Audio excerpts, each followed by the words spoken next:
एक बार एक बच्चे ने अपने पापा से पूछा, पापा मेरी लाइफ की क्या वैल्यू है। तभी पापा ने कहा, अगर तुम सच में अपनी जिंदगी की कीमत समझना चाहते हो तो मैं तुम्हें एक पत्थर देता हूँ। इस पत्थर को लेकर मार्केट में चले जाना और अगर कोई इसकी प्राइस पूछे तो कुछ मत कहना, बस अपनी 2 उंगली खड़ी कर देना। वो लड़का मार्केट गया। वो कुछ देर तो वहां ऐसे ही बैठा रहा, लेकिन कुछ देर बाद ही एक बूढ़ी औरत उसके पास आई और उस पत्थर का प्राइस पूछने लगी। वो लड़का एकदम चुप रहा, उसने कुछ नहीं कहा और अपनी 2 उंगलियां खड़ी कर दी। तभी वो बूढ़ी औरत बोली, 200 रुपए, ठीक है, इस पत्थर को मैं तुमसे खरीद लूंगी। वो बच्चा एकदम से शॉक्ड हो गया कि एक पत्थर की कीमत 200 रुपए, जो कि पत्थर जनरली कहीं पर भी मिल जाते हैं, लेकिन उसका प्राइस 200 रुपए। वो तुरंत अपने पापा के पास गया और बोला, पापा मुझे मार्केट में एक बूढ़ी औरत मिली थी और इस पत्थर के 200 रुपए देने के लिए तैयार थी।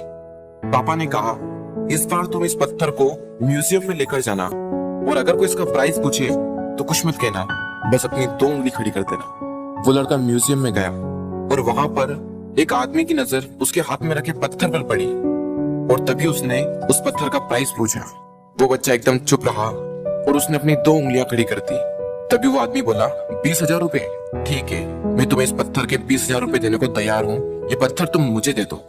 वो लड़का फिर से चौंक गया और जाकर अपने पापा से कहा, पापा म्यूजियम में मुझे एक आदमी मिला था और इस पत्थर के 20,000 रुपए देने को तैयार था।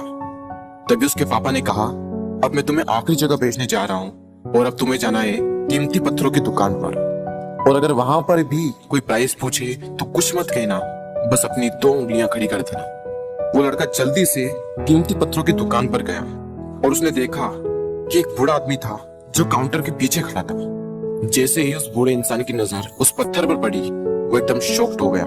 वो काउंटर से बाहर निकला और तुरंत उस बच्चे के हाथ से वो पत्थर छुड़ा लिया और बोला, ओ माय गॉड, इस पत्थर की तलाश में मैंने अपनी पूरी जिंदगी गुजार दी। कहाँ से मिला है पत्थर और क्या प्राइस है इसका, कितना लोगे तुम इस पत्थर के लिए। वो बच्चा तब भी चुप रहा और अपनी 2 उंगलियां खड़ी कर दी। तभी वो बूढ़ा आदमी बोला, कितने, 2 लाख रुपए, ठीक है, मैं इसके लिए तुम्हें 2 लाख रुपए देने को तैयार हूँ, प्लीज तुम ये पत्थर मुझे दे दो। उस लड़के को अपनी आंखों पर विश्वास नहीं हो रहा था। वो जल्दी से अपने पापा के पास पहुंचा और बोला, पापा वो बूढ़ा आदमी इसके लिए 2 लाख रुपए देने को तैयार है। तभी उसके पापा ने कहा, क्या तुम अब समझे अपनी लाइफ की वैल्यू? आपकी लाइफ की वैल्यू इस बात पर डिपेंड करती है कि आप अपने आप को कहाँ रखते हैं। ये आपको डिसाइड करना है कि आपको 200 रुपए का पत्थर बनना है या फिर 2 लाख रुपए का। जिंदगी में कई सारे ऐसे लोग होते हैं जो आपसे बहुत प्यार करते हैं, उनके लिए आप सब कुछ है, और कुछ लोग ऐसे भी होते हैं जो आपको सिर्फ एक वस्तु के रूप में उपयोग करेंगे, उनके लिए आप कुछ भी नहीं हो। ये आपके ऊपर डिपेंड करता है कि आपकी लाइफ की वैल्यू क्या होगी।